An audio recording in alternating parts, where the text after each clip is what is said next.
बिस्मिल्लाहिर्रहमानिर्रहीम। अस्सलाम वालेकुम। उम्मीद है आप सब खैरियत से होंगे। आवाज आ रही है आप सबको?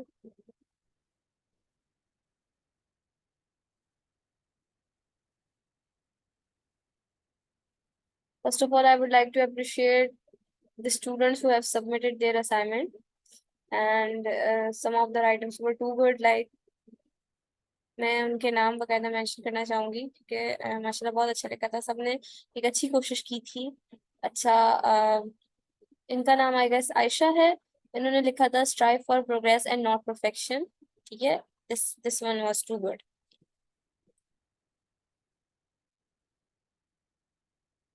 ठीक है, तो आयशा इमरान आपने अच्छा लिखा है। अ, अगर मैं इसको ओवरऑल दूं तो आपने जो इसका कह लो कैप्शन जो लिखा था वो काफी अच्छा लिखा था। वो जो आपने लिखा था ना, the growth is painful, that was too good. उसके बाद पैराग्राफ कॉम्पोजिशन पे थोड़ा सा हम लोग काम करेंगे। आपकी overall you did a good job. ठीक है, and the thing that made me happy was the graphics that you used. बहुत इंटरेक्टिव, बहुत मजे के थे। ओवरऑल बहुत अच्छा लिखा है, एक्सीलेंट। ठीक है, as a first try it's quite nice, and choice of words भी बहुत अच्छी थी। फिर हमारे पास अलीशा है, उन्होंने लिखा था unleashing creativity, the art of DIY mastery. ये बहुत इंटरेस्टिंग था। लाइक, मतलब मुझे पढ़ के मजा आ रहा था। बहुत बहुत जबरदस्त लिखा था। ठीक है, the best part about this you know this content is के जब एक क्रिएटिविटी को डिस्क्राइब किया जा रहा होता है ना, तो इट्स लाइक कि आपको डिस्क्रिप्टिव राइटिंग वाला एलिमेंट यूज करना है। इट्स लाइक जो आपके पढ़ने वाले, जो रीड करने वाले हैं ना, उनको आपने इमेजिन करवानी है वो चीज। ठीक है, ये उनको आपने ये दिखवाना है कि जब आप लोग वो DIY करोगे, या फॉर एग्जाम्पल वो क्रिएटिविटी वाला काम करोगे, क्राफ्ट वगैरह कर रहे हो, तो हाउ दे विल फील। तो उन्होंने अपने राइटअप में ये चीज ऐड की थी, ये एलिमेंट ऐड किया हुआ था। अच्छा है। बट स्टिल मैं वही कहूंगी, आप लोगों की पैराग्राफ कॉम्पोजिशन में थोड़ा सा काम करना पड़ेगा। इंशाल्लाह वो डिटेल में देखेंगे। लेक्चर 3 का पार्ट है कल। ठीक है, उसके बाद फिर हमारे पास है पूरब खुर्शीद। उन्होंने माइंडफुलनेस टू मसल लिखा था, फ्रॉम माइंडफुलनेस टू मसल। अच्छा, title, I will be honest, title मुझे इतना स्ट्रांग नहीं लगा। टाइटल पे काम किया जा सकता है, बट इनकी पैराग्राफ कॉम्पोजिशन बेटर थी। ठीक है, मैंने पैराग्राफ्स में देखा तो अच्छे तरीके से पैराग्राफ्स लिखे हुए थे। ओवरऑल टाइम के साथ it will be fine, but अच्छा काम किया। फाइजा ने लिखा था हेल्थ एंड फिटनेस के ऊपर। देखें, जब आप लोग टॉपिक्स हेल्थ एंड फिटनेस से रेलिवेंट या किसी भी टॉपिक पे काम कर रहे हो, मेक श्योर आपका टाइटल अट्रैक्टिव और कैची होना चाहिए। Health and fitness as a title is it's not that attractive. ठीक है, वही चीज कहूंगी, पैराग्राफ पे काम करना पड़ेगा। But overall good job. ठीक है। अच्छा, फिर हमारे पास एक स्टूडेंट है हानिया, आई गेस हानिया भट्टी। उन्होंने टाइटल था उनका you glow differently when you start growing yourself with self love and spirituality, and this was too strong, this whole write up, the context. और उन्होंने जो बुलेट पॉइंट्स वाला मेथड यूज किया था, तो वो बड़ा अच्छा यूज किया था उन्होंने। ये सारे ग्रुप पे मौजूद हैं, आप लोगों के बॉयज ग्रुप्स पे नहीं होंगे, गर्ल्स की ग्रुप पे ये सारे मौजूद हैं। ठीक है। फिर फाइजा अब्बास ने स्पिरिचुअलिटी के ऊपर लिखा था और सेल्फ इम्प्रूवमेंट पे लिखा था। ठीक है, what is impact of spirituality on self improvement. The graphics were too good. Still paragraph से काम करना पड़ेगा, थोड़ा सा पैराग्राफ कंपोजिशन सिखानी है। ओवरऑल अच्छा लिखा था। वर्ड काउंट ठीक ठाक था, मतलब वर्ड काउंट मुझे अच्छा लगा। और मजे की बात, प्लेजरिज्म नहीं था। ठीक है। Then we have Isha Ehtesham. याद रखें, जब भी आप लोग सारे वर्ड्स को कैपिटलाइज कर देते हैं ना, capitalized words looks like कि they are screaming at you या shouting at you। तो कोशिश करें कि जो कैपिटलाइजेशन ऑफ ईच वर्ड इसको अवॉइड करें। ठीक है, और हर जो है टेक्स्ट का स्टाइल उसको इटैलिक में रखना, इसको अवॉइड करें। ठीक है, इटैलिक नहीं करते, उसको स्ट्रेट ही रखते हैं कि मैं फॉन्ट का तरीका, फॉन्ट पे काम करना आना चाहिए। फॉन्ट का साइज मैटर करता है, फॉन्ट को आप कैपिटलाइज कर रहे हो वो चीज मैटर करती है। तो इन चीजों का थोड़ा सा ख्याल रखें। ठीक है।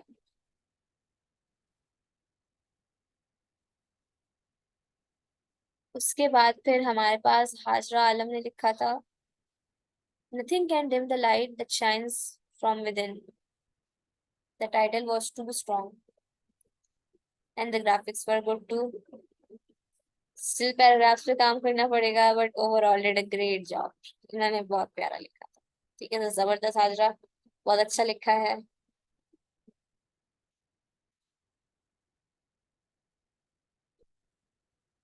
अब आप लोग मुझसे अपना ओपिनियन शेयर करें कि आप लोग का एक्सपीरियंस कैसा रहा ये असाइनमेंट करते वक्त। कितने लोगों ने असाइनमेंट सबमिट करवा दिया?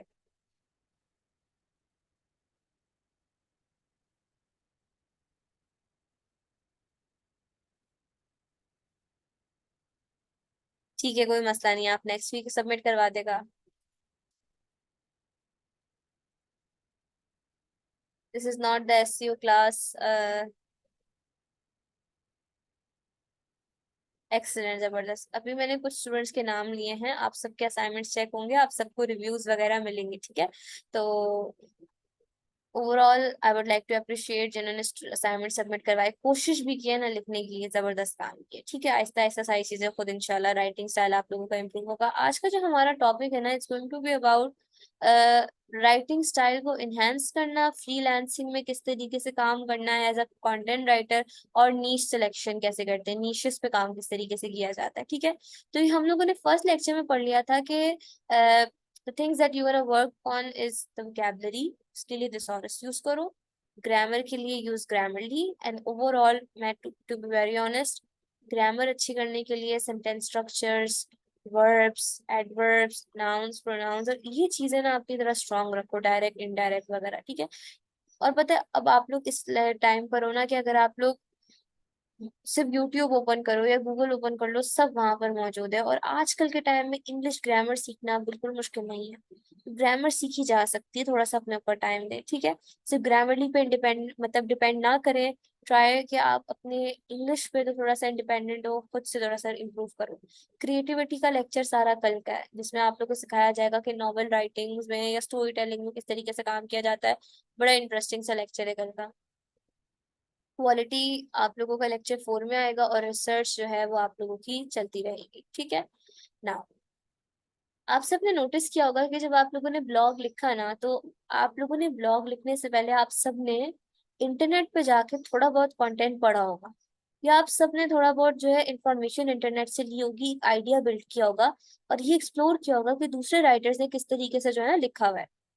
तो याद रखिए कि आप लोगों का ये काम बन गया है कि आप लोग रिसर्च करोगे, क्योंकि रिसर्च के बगैर आप लोग नहीं लिख सकते। You guys are writers, research के बगैर नहीं लिखा जाता। लेकिन जहाँ से रिसर्च कर रहे हो उसको ये देखा करो कि वो ऑथेंटिक है भी कि नहीं। Authenticity of the researches is very important, कि वो वेबसाइट जहाँ से मटेरियल उठा रहे हैं वो ऑथेंटिक है भी कि नहीं। तो अब तो उसका काम, पहले ये नहीं था बट अब तो उसका काम एसईओ संभाल लेता है। सर्च इंजन गूगल आपको वही वेबसाइट टॉप पर रैंक करवा के देता है जो बेस्ट कंटेंट और ऑथेंटिक कंटेंट प्रोवाइड करके देती है। But here I am talking about books, here I am talking about magazines. ठीक है, एंड द सोर्सेज जहाँ से आप लोगों को देखना पड़ता है कि ऑथर कौन है या राइटर कौन है, ये कितना ऑथेंटिक लिखा हुआ है। वेब पेजेस, जर्नल्स, और ये इंपॉर्टेंट तब होगा जब आप लोग रिसर्च कंडक्ट करोगे, और जब मैं आप लोग को रिसर्च पेपर लिखना सिखाऊंगी, तो you guys will get the idea कि ऑथेंटिसिटी मैटर करती है बुक्स के लिए, जर्नल्स वगैरह के लिए, वेब पेजेस के लिए, इवन ब्लॉग्स के लिए। Then one of the most important topic of today's lecture is the niche selection. ठीक है,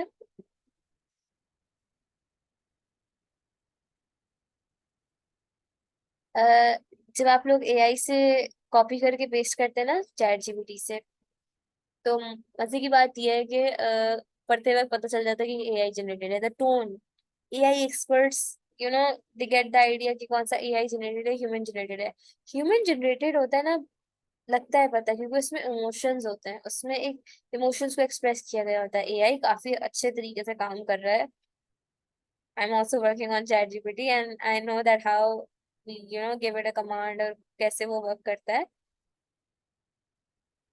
तो I am also prompt engineer, तो उस पे काफी अच्छे से पता चल जाता है। तो वो प्लेजरिज्म नहीं होता, वो एआई डिटेक्शन होती है। प्लेजरिज्म नहीं आएगा, क्योंकि प्लेजरिज्म इसलिए नहीं आता क्योंकि एआई हमेशा कंटेंट जनरेट करता है, वो कहीं से कॉपी पेस्ट नहीं कर रहा, वो सर्च इंजन नहीं है, वो आपको जनरेट करके देता है डाटा। तो वो एआई जनरेटेड का एरर आता है, प्लेजरिज्म का नहीं आता। सेलेक्ट अ नीश, नीश की बात करूं तो देखो, नीश का क्या मतलब होता है? नीश वो टॉपिक होता है जिसपे आप लोग अपनी राइटअप लिख रहे होते हो, a topic that you choose, ठीक है, टू राइट ऑन इट। अब नीशेस हमारे पास ना दो टाइप्स की होती हैं, एक हमारे पास होती है प्राइमरी नीश और दूसरी हमारे पास होती है सेकेंडरी नीश। प्राइमरी नीश एक ऐसा टॉपिक, एक ऐसा सब्जेक्ट, एक ऐसी कैटेगरी जिसमें आपके पास स्किल्स हो। फॉर एग्जाम्पल यहाँ पर हमारे पास आयशा, और आयशा के जो स्किल्स हैं वो स्पिरिचुअलिटी और हेल्थ एंड फिटनेस पर है।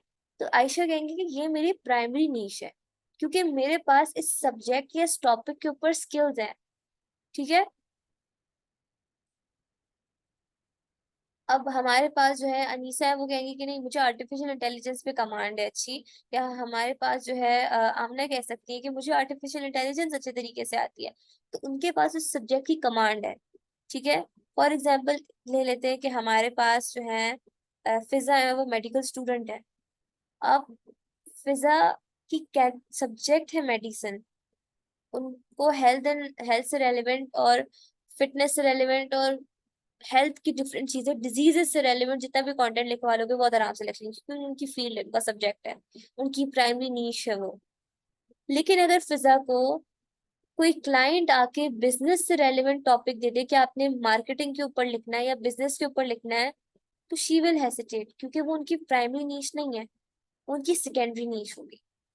तो प्राइमरी नीश वो नीश होती है जिसमें आपका सब्जेक्ट या कोई ऐसा टॉपिक या कोई ऐसा सब्जेक्ट जिसमें आपके पास स्किल्स हो या आपके पास कमांड हो, वो आपकी प्राइमरी नीश है, जो आपको, जिसमें आपका इंटरेस्ट भी और आपको आता भी हो, स्किल्स भी हो। लेकिन सेकेंडरी नीश वो नीश होती है जिसमें क्लाइंट आपको कमांड देता है, और क्लाइंट आपको कभी भी ये देख के नहीं देगा कि आपकी प्राइमरी नीश क्या है, वो आपको सिर्फ एज अ राइटर देखता है, ये बात ध्यान में रखें। और गुड राइटर की क्वालिटी होती है कि वो हर टॉपिक पे लिख सकता है। तो अपने आप को ट्रेन इस लेवल पे करो कि आप लोगों के पास राइटर कोई भी टॉपिक लेकर आए, आप हेसिटेट ना हो, बल्कि आपको लिखना आता हो। इस तरह की सिचुएशंस में हम लोग 3 स्टेप्स फॉलो करते हैं। सबसे पहले हम लोग पहले रिसर्च करते हैं अच्छी खासी, और अपने आप को उस फील्ड के हवाले से फेमिलियर करते हैं। फिजा ने बिल्कुल यही किया था, वो मेडिकल की स्टूडेंट थी, उसको बिजनेस के ऊपर राइटअप लिखना था। वो मना नहीं कर सकती थी because she was a good writer, तो उसको पता था कि शी कैन डू दिस। उसने पहले रिसर्च किया, और करने में अपने आप को फेमिलियर किया है बिजनेस के हवाले से, कि व्हाट इज बिजनेस, इस यहाँ पर कौन सी वोकैबलरीज यूज हो रही होती है, वर्ड्स कौन से होंगे। उन्होंने आर्टिकल्स पढ़े, ब्लॉग्स पढ़े, डिफरेंट टाइप्स की वो चीजें पढ़ी, और अपने आप को उस फील्ड के हवाले से, उस टॉपिक के हवाले से एजुकेट किया। उसके बाद फिर लिखा। तो इसी तरीके से जो है हम लोग सेकेंडरी नीश पे काम करते हैं। अब आप लोगों ने क्या करना है, as a beginner, as a starting your writing journey, primary niche पे पहले काम करो, फिर आहिस्ता आहिस्ता आप लोग सेकेंडरी नीश पर भी आओगे, ठीक है।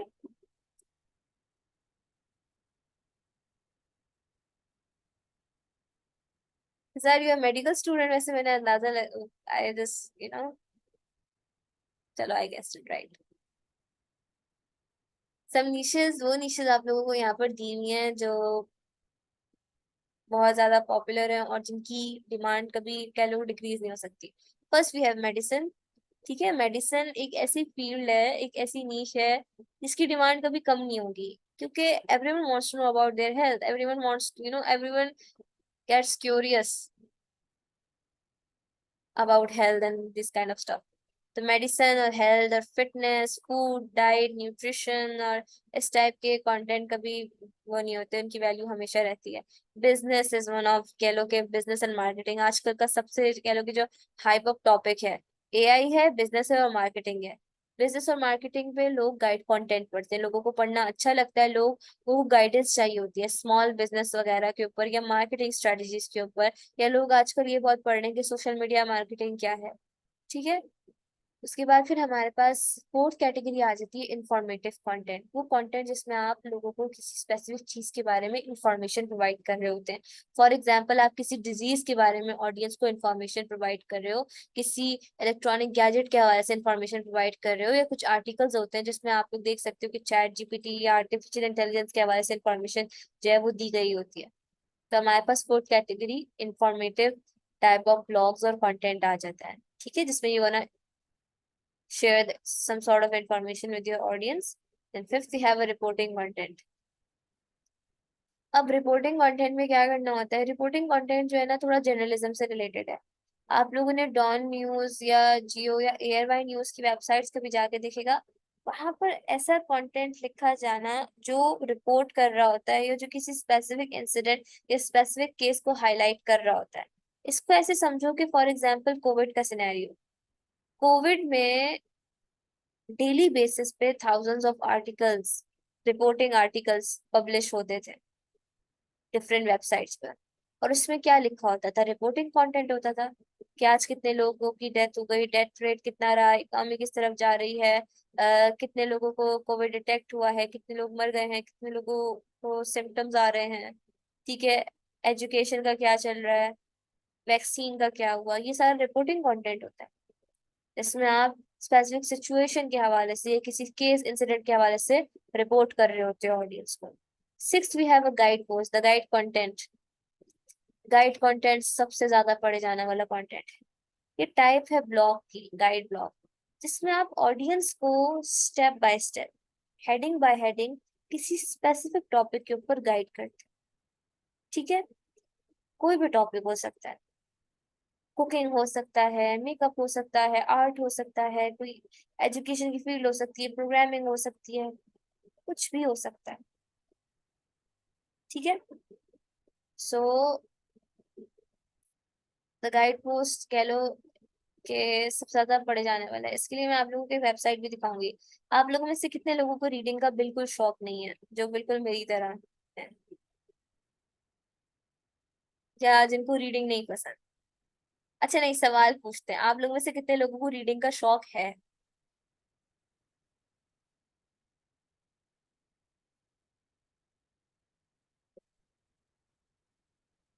जबरदस्त, जबरदस्त।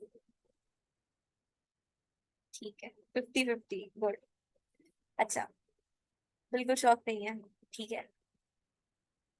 जिनको शौक नहीं है उनको शौक हो जाएगा, क्योंकि मैं जो है उस कैटेगरी में आती थी, जिस जब मैंने अपनी पढ़ने राइटिंग जर्नी स्टार्ट की थी काफी पहले। तो I was like that kind of a person जो रीडिंग से बिल्कुल भागता था, क्योंकि मेरा कसूर नहीं था। जो राइटर्स और आर्टिकल्स वगैरह मुझे पढ़ने को मिलते थे वो बहुत बोरिंग होते थे, इंटरेस्टिंग नहीं होते थे। बट मैंने जो है रीडिंग करनी थी, क्योंकि बिकॉज राइटिंग के लिए आपको रीड करना पड़ता है। ठीक है, मैंने आर्टिकल्स पढ़े, मैंने ब्लॉग्स पढ़े, लेकिन मैंने रीडिंग की जो जर्नी थी उसका स्टार्ट कहाँ से लिया था? I started reading horrid Henry, a book जो बिल्कुल बच्चों की थी, और उसका नाम था हॉरिड हेनरी, बहुत मजे की बुक थी। उसके बाद मैंने the diary of a wimpy kid से स्टार्ट किया था, फिर मैंने हैरी पॉटर पढ़ी, और उसके बाद मेरा राइटिंग स्टाइल जब बिल्ड हुआ, देन मैंने रिसर्चेस पढ़ी हैं, आर्टिकल्स पढ़े हैं, रिसर्चेस पब्लिश वगैरह किए हैं, और फिर आगे उस पे आगे एडवांस लेवल पर आए। तो थिंग इज दैट वो काफी टाइम पहले की बात है, लेकिन जब रीडिंग में इंटरेस्ट बिल्ड करना हो तो हमेशा टॉपिक्स वगैरह वो स्टार्ट करो जिसमें आपका इंटरेस्ट हो, या जिसमें आपको पता हो कि यहाँ से मेरा इंटरेस्ट बन जाएगा। तो जिन लोगों को अब रीडिंग का शौक नहीं है उनके लिए मैं रिकमेंड करूंगी a website called wikihow.com, a website where there are lot of guide blogs, guide content, जिसको पढ़ने में मजा आता है। और मुझे वो the diary of a wimpy kid या कह लो हॉरिड हेनरी और इस तरह की बुक्स पढ़ने में इसलिए मजा आता था क्योंकि वो मुझे विजुलाइज कराने में हेल्प करती थी।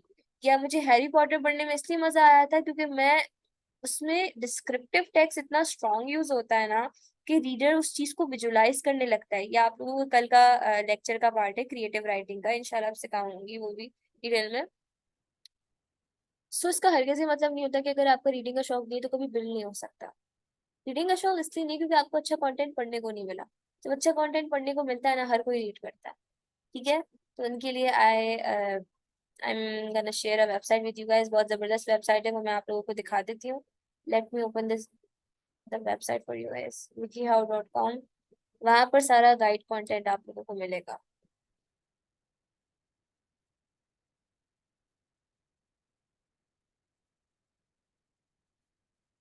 This is a good website I think to start a habit of reading या रीडिंग में इंटरेस्ट बिल्ड करने के लिए। It's good.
मैंने म्यूट किया हुआ है, just give me a minute. मैं वेबसाइट ओपन करके आप लोगों के साथ शेयर करती हूँ।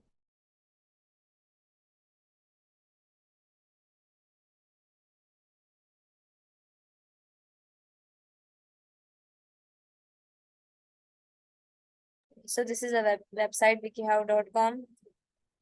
यहाँ से आप लोगों का रीडिंग में इंटरेस्ट बिल्ड होगा, क्योंकि यहाँ पर पहले मैं स्टार्टिंग में बताती हूँ, मैं बात कर रही थी गाइड ब्लॉग की। गाइड ब्लॉग या गाइड कंटेंट वो कंटेंट होता है जिसमें step by step, heading by heading जो है वो कह लो कि किसी भी टॉपिक के ऊपर गाइड किया गया होता है। ठीक है, अब द थिंग इज दैट के इस वेबसाइट के डेली यूजर्स मिलियंस में जाते हैं। Daily users overall around the world millions में।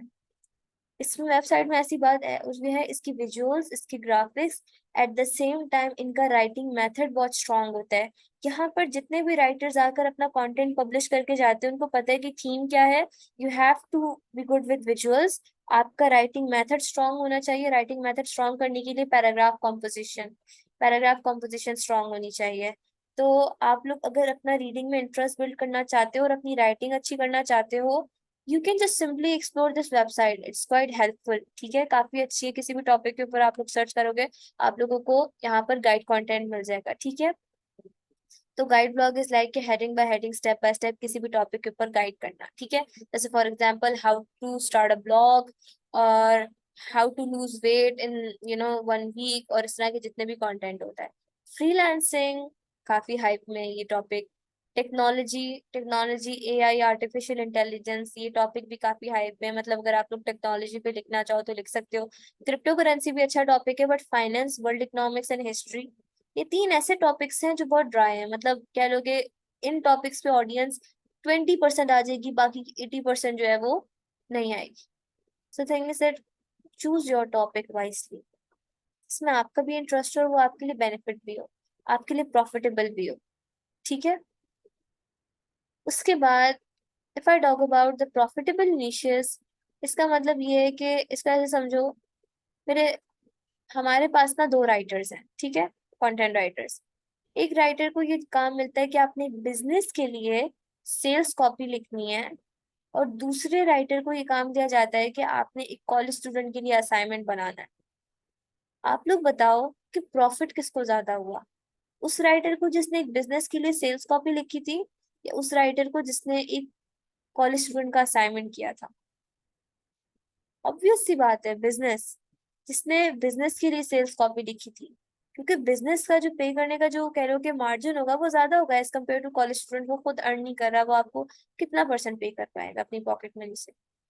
यही चीज, यही सिनेरियो रखो when you are choosing a niche for yourself. एक ऐसी नीश जो आपको प्रॉफिट ज्यादा पहुंचा सकती है क्योंकि वो ट्रेंड में है, क्योंकि उसकी डिमांड है मार्केट में।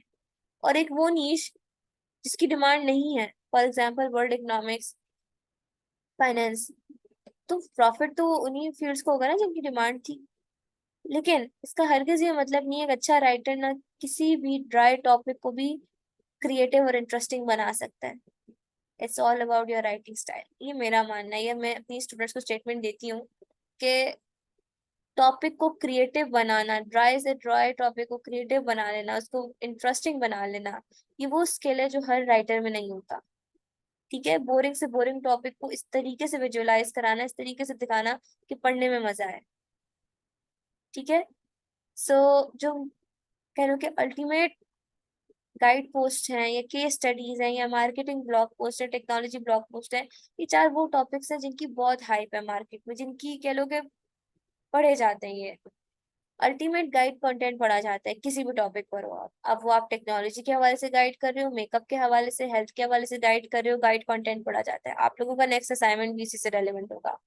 केस स्टडीज लोग बहुत मजे से पढ़ते हैं। जर्नलिज्म से रेलिवेंट टॉपिक केस स्टडीज, कोई इंसिडेंट हो गया, कोई केस स्टडी है, कोविड का केस ले लो, उसके हवाले से people like to read this kind of stuff. ठीक है, marketing blog post, technology blog post, and the fifth category is AI. People wants to learn more about AI, so they are exploring.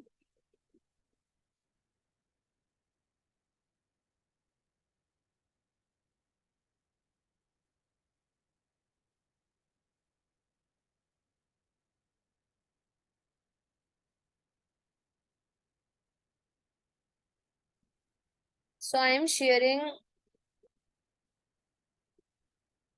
a blog with you guys. ठीक है, आप सबको भी receive हो जाएगा।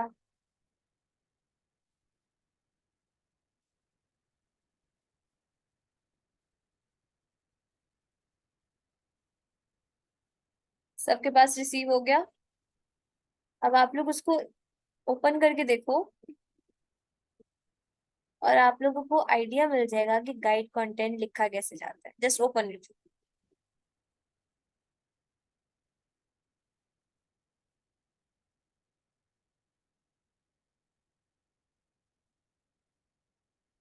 ठीक है, तो उसमें आप लोग एक बात नोटिस करोगे कि एक अच्छा गाइड कंटेंट लिखने के लिए your title matters a lot. आपका टाइटल कितना स्ट्रांग है वो चीज मैटर करती है। ठीक है, हाउ टू से स्टार्ट करें। अगर हाउ टू से स्टार्ट नहीं भी कर रहे तो make it creative or interesting by mentioning like 7 ways to start a blog या 10 ways to start it। ठीक है, easy और attractive हो। then introduction, इंट्रोडक्शन ऐसा लिखा करो ना कि रीडर का दिल चाहे पढ़ने का। कोई क्यूरियोसिटी बिल्ड करने वाला एलिमेंट डाला करो। उसके बाद फिर हमारे पास आ जाती है विजुअल्स। एक हेडिंग डालें, फिर ग्राफिक्स यूज करें और फिर पैराग्राफ लिखें। यहाँ पर इनकी टेक्निक क्या होती है, ये लोग पैराग्राफ्स अपने बहुत शॉर्ट रखते हैं और बुलेट पॉइंट्स वाला मेथड इस्तेमाल करते हैं। इसी तरीके से इन लोगों ने दूसरी हेडिंग डाली, फिर दूसरी पिक्चर ऐड की, उसके बाद फिर उन्होंने शॉर्ट से पैराग्राफ्स लिखे। पैराग्राफ्स बहुत शॉर्ट रखते हैं ये लोग। इनकी बहुत एक अच्छा कह लो कि एक ट्रिक है इनकी, जिससे ऑडियंस बढ़ती है। हमारा काम होता है कंटेंट रीडेबल बनाना ऑडियंस के लिए, और कंटेंट को रीडेबल बनाने के लिए रीडर के लिए जितना आसानी कर सकते हो आप लोग करो। बुलेट पॉइंट्स रीडेबल होते हैं। यहाँ पर आप लोगों को कॉम्प्लेक्स वोकैबलरी नहीं मिलेगी। मतलब मैं जब यहाँ पर ही क्लेम कर रही हूँ कि आप लोगों को पढ़ने में मजा आएगा या आप लोगों का इंटरेस्ट बिल्ड होगा, इसलिए क्योंकि यहाँ पर कॉम्प्लेक्स वोकैबलरी नहीं है। वर्ड्स जब कॉम्प्लेक्स होते हैं ना, ऑडियंस बोर हो जाती है, क्योंकि ऑडियंस जनरल है। ठीक है, तो इन छोटी छोटी चीजों का ख्याल रखें। आप लोग खुद देखोगे कि आप लोगों के राइटिंग स्टाइल में इम्प्रूवमेंट आ रही है। यहाँ तक सबको बात क्लियर है? किसी का कोई सवाल यहाँ तक? अगर किसी को कोई चीज नहीं समझ आई तो आप लोग पूछ सकते हैं।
पता है टाइटल अट्रैक्टिव बनाने का क्या तरीका होता है?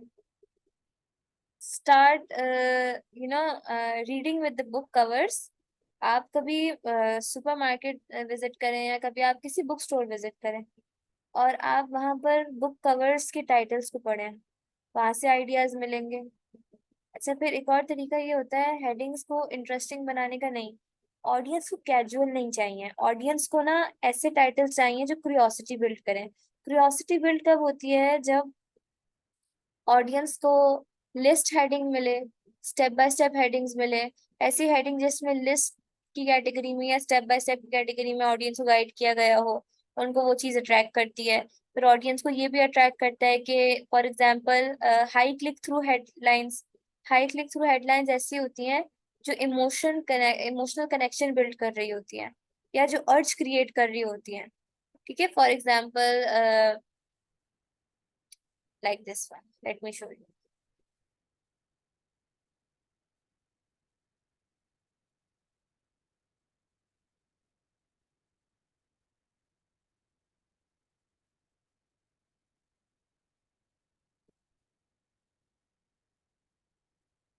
दिस। हमारे पास चार टाइप्स की हेडलाइंस होती हैं, ठीक है। एक हमारे पास हाउ टू हेडलाइन होती है, एक हमारे पास हाई क्लिक थ्रू हेडलाइन होती है, लिस्ट हेडलाइंस होती हैं और क्वेश्चन हेडलाइंस होती हैं, ठीक है। अ, ये चार वो कैटेगरीज हैं हेडलाइंस की जो कह लो कि सबसे ज्यादा इंटरेस्ट बिल्ड करती हैं, जिनको सबसे ज्यादा क्लिक्स वगैरह मिलते हैं, ठीक है। हाई क्लिक थ्रू हेडलाइन इस टाइप की होती हैं जिसमें आप लोगों ने इस तरह के फ्रेजेस यूज किए हों, for example you won't believe this happened, या इनक्रेडिबल स्टोरी अबाउट। मतलब आप इमोशनल कनेक्शन बिल्ड कर रहे होते हो ऑडियंस के साथ, और ऑडियंस को अट्रैक्ट कर रहे होते हो, एक क्यूरियोसिटी बिल्ड कर रहे होते हो, ठीक है। तो ये कुछ हेडलाइंस की एग्जांपल्स थी, आप लोग की पोस्ट का पार्ट नहीं है, बट स्टिल हेडलाइंस आप लोग इस तरीके से कैची बना सकते हो, and just by doing research it will help you a lot. Now let's talk about Fiverr. What is a Fiverr? Fiverr basically एक मार्केट प्लेस है जहाँ पर फ्रीलांसर्स अपनी फ्रीलांसिंग सर्विसेज सेल भी करते हैं, और कस्टमर्स एंड क्लाइंट्स जो है वो वहाँ पर जाके परचेज भी करते हैं। For example, I am not a graphic designer, I am a content writer and I want to buy a specific service of graphic designing, या एडोबी इलस्ट्रेशन की सर्विस चाहिए, तो मैं फाइवर पे जाऊंगी, क्योंकि फाइवर में मुझे पता है कि मुझे बजट फ्रेंडली जो है फ्रीलांसिंग सर्विसेज मिल जाएंगी,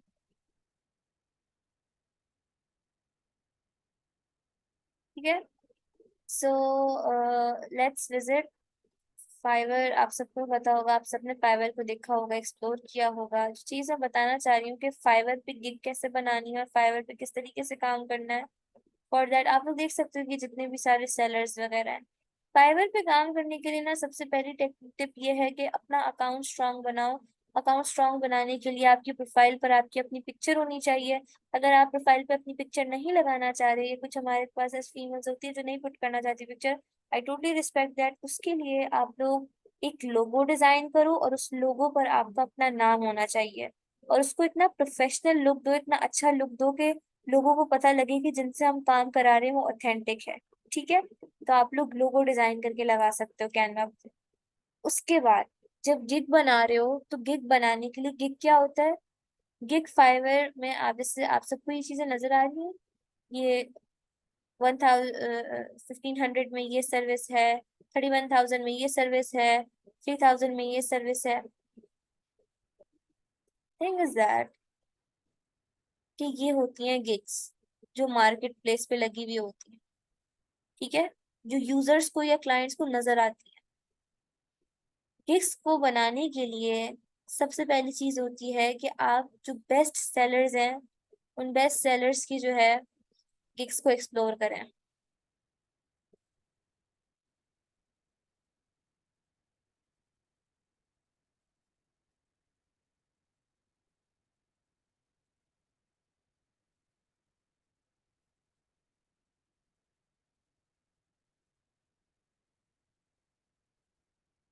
ठीक है, जिनकी रेटिंग अच्छी हो। जब आप उनकी गिग्स को एक्सप्लोर करोगे ना, आपको पता लगेगा, आइडिया होगा कि किस तरीके से उन्होंने अपनी गिग्स बनाई हुई हैं। फॉर एग्जाम्पल, हम लोग राइटर्स वर्ड काउंट की बेस पर डिसाइड करते हैं प्राइस।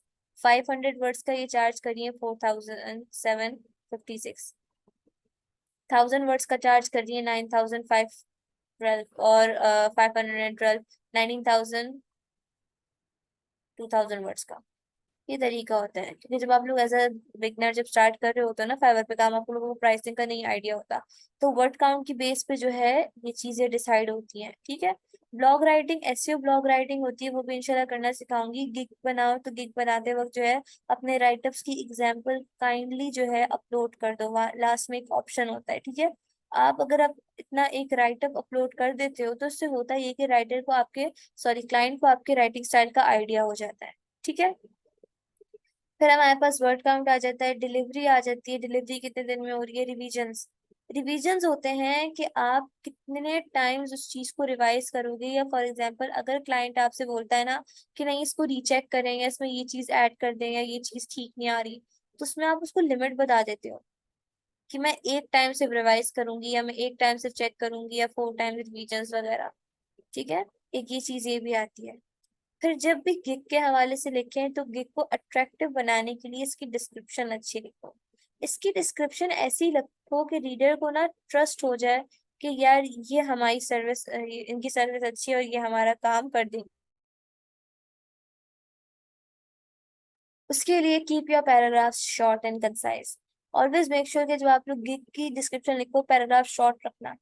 लोग बुलेट पॉइंट्स में भी यूज करते हैं, बुलेट पॉइंट्स बहुत रीडेबल होते हैं ना, लोग पढ़ना पसंद करते हैं, तो लोग बुलेट पॉइंट्स यूज करते हैं।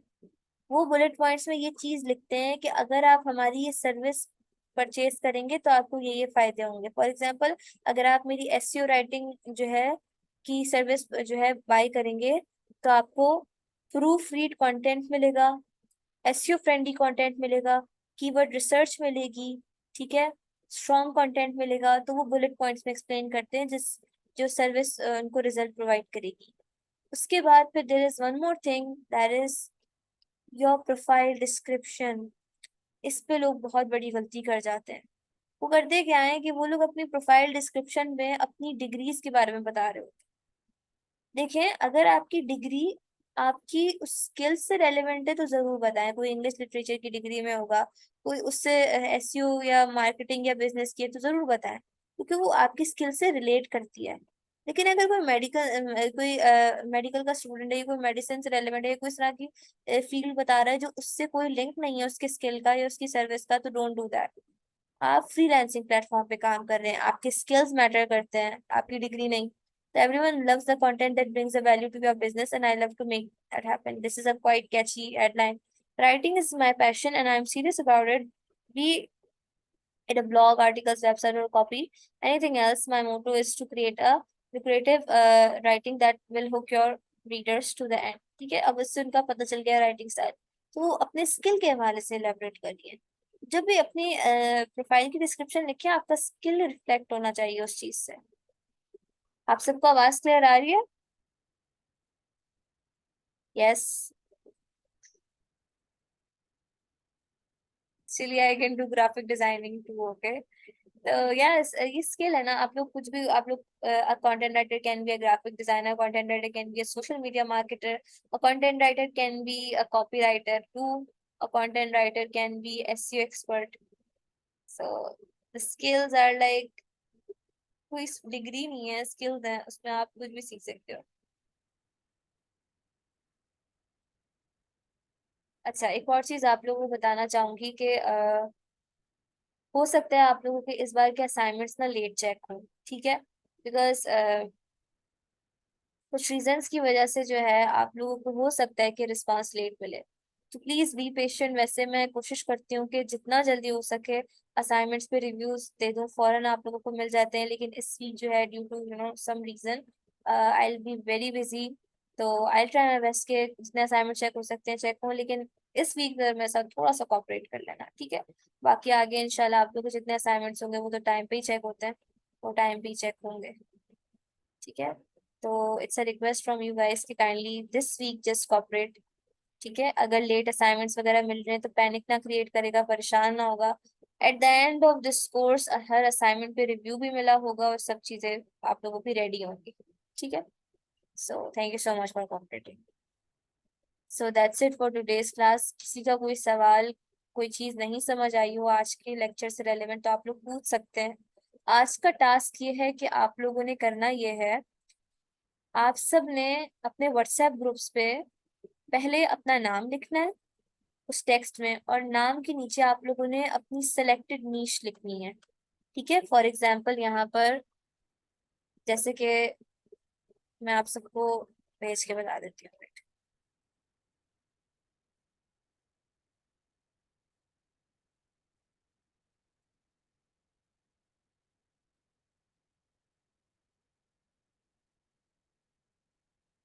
इस तरीके से आप लोग सब ने अपने व्हाट्सएप ग्रुप्स पे अपनी सिलेक्टेड नीशेस भेजनी है, ठीक है। जो टॉपिक आप लोग सेलेक्ट कर रहे हो या जिस टॉपिक पे आप लोग फर्दर आगे काम करना चाहते हो या आप लोगों को लगता है कि वो आपकी प्राइमरी नीश है। अब फॉर एग्जांपल हिफ्सा जो है, हिफ्सा को हम जो है मेकअप या फैशन से रेलेवेंट या स्किन केयर से रेलेवेंट लिखने का शौक होगा तो वो लिख सकती हैं।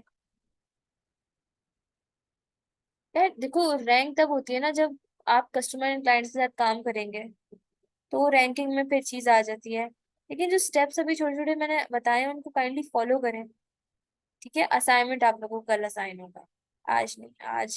आपका जो असाइनमेंट है वो थोड़ा सा कल से रेलेवेंट है और आज से भी रेलेवेंट होगा, ठीक है।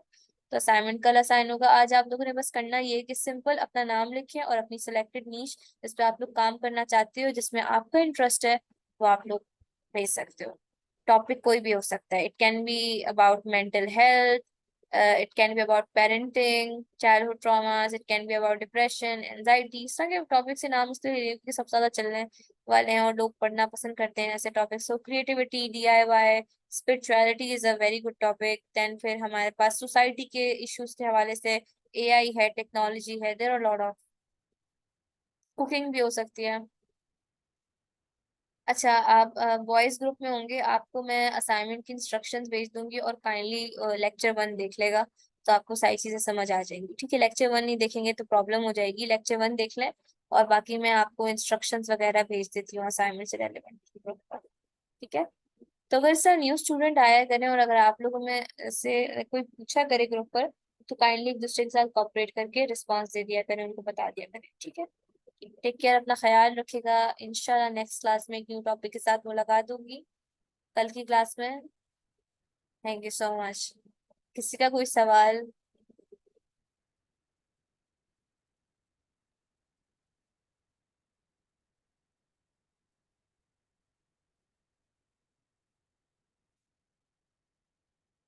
क्लास को एंड करते हैं। अल्लाह हाफिज।